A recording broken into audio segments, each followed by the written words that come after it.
Here comes the Escort around the outside. That Dean Curtis and that twin cam Escort as we go into the first lap here at Manfield. Very fast corner, this one leading up to the S's, absolutely on the edge of adhesion as we flicker into the left-hander here. So it's the Capri at the front, it's the twin cam Escort of Dean Curtis in second place. Then it's the Dixon 260Z, 260 or 280, the Mustang gone from pole position back to the fourth place here. RX2 Mazda there, Ian Williamson, the green machine just blasting down the Denny Holmes straight. MGB V8 in there as well. That's a very quick little car. Of course, only a very small car, but with a 3.5 litre Rover engine under the hood, so V8 powered race car. Look at the power of this twin cam Escort just all over the back of the Capri as we go for the first time down into the Pepsi Max corner and down towards the Suzuki New Zealand front straightaway for the first time. 6 laps here for the classics here at Manfield.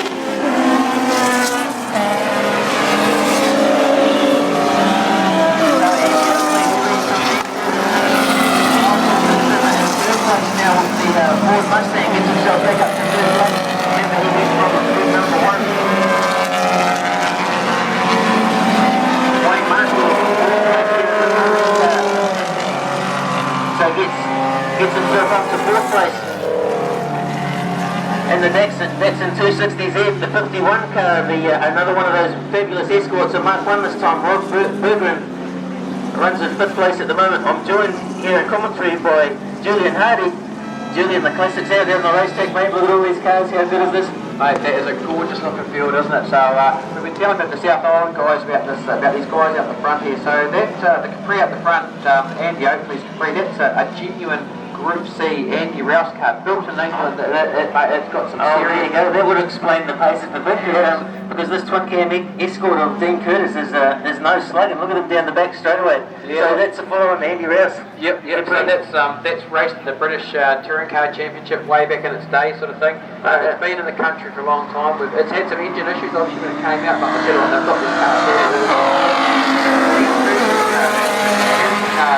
And then we're always having a look at. So we're looking at the Mustang coming up here.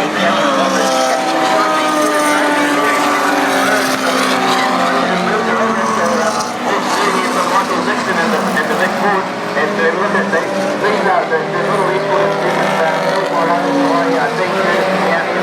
I reviewed the 300 I was a bit light, I said just over 200.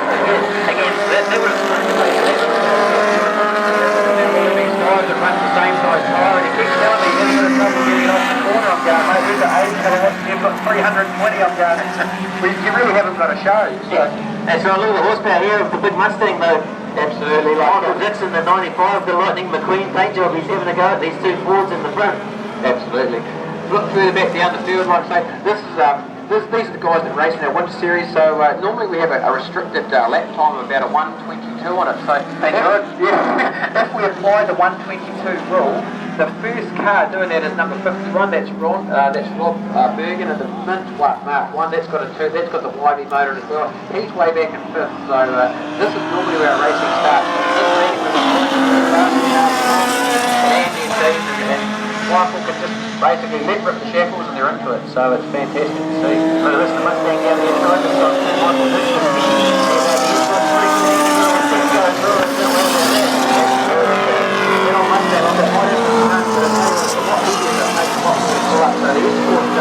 We've had that on the weighbridge, so for its 324 horsepower, it only weighs 900 kilos.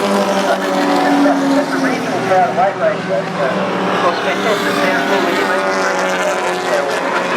it's going to sound good, isn't it? It's not bad. I see Steve's having a bit of trouble. Steve, if you're watching the mirror now, he's got a bit of a jump on it now, but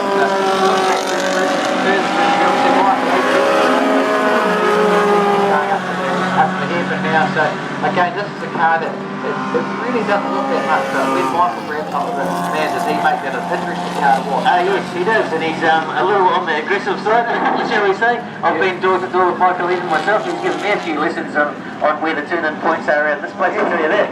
He's a very quick driver, very experienced too, hasn't he? Done the 24-hour race in Germany Yes, he has, yep. So he's done Nürburgring a few times, and on his way back home, he actually stopped in just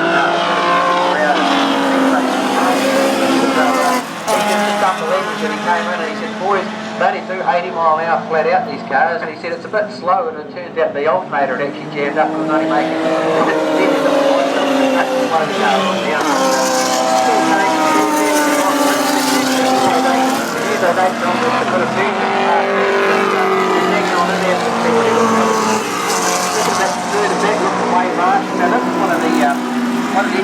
human vehicles. So remember the human had their 360Z, so they sold this one here. This is a 3.1 litre L28, so 3.1 and look, that's a very, very fast machine. That is a fast car. I raced against that car in the classic meeting here in November, and we both started on the front row and he was gone. That's right. 3.1 litre. He actually jumped the start and I ended up winning the race, so that's all good. Right. And there's a penalty for everyone on this world day. So. That's it. So we'll look a bit through the back of the field. You see just going to Higgins there, you see the lime green RX32. Again, this is quite an unusual vehicle as well. So Ian Williamson's peddling that there. That's got a 12.8 PP in it. So for those of you who understand the rotary engine, like the biggest sort of complaint about them, of course, is the exhaust and inlet is on the same side. And it's on the right hand side, so the left hand side part, you don't think the exhaust leading up the floorboard, so well, the car is doing a 1 minute 20 this morning, so you can see we've left the shackles off the second. Well, that's the element of the fourth layout. That is a very, very exciting car, so Alan used to have each one runner, he sold that, and brought this. He said, I'm building a car. We said, what is it? He goes, I can't tell you. We go, Alan, we want to know what it is. He wouldn't tell us, but when he showed up, so this is car number 930, just got up here. Race car, like I say, in a road car, it's extremely rare, and like I say, here it is, heading around the track, and it's just fantastic. So you watch it here, this big 6-cylinder at the end of the straight, it'll be catching up the forward and stuff, like the little X3 light on the car.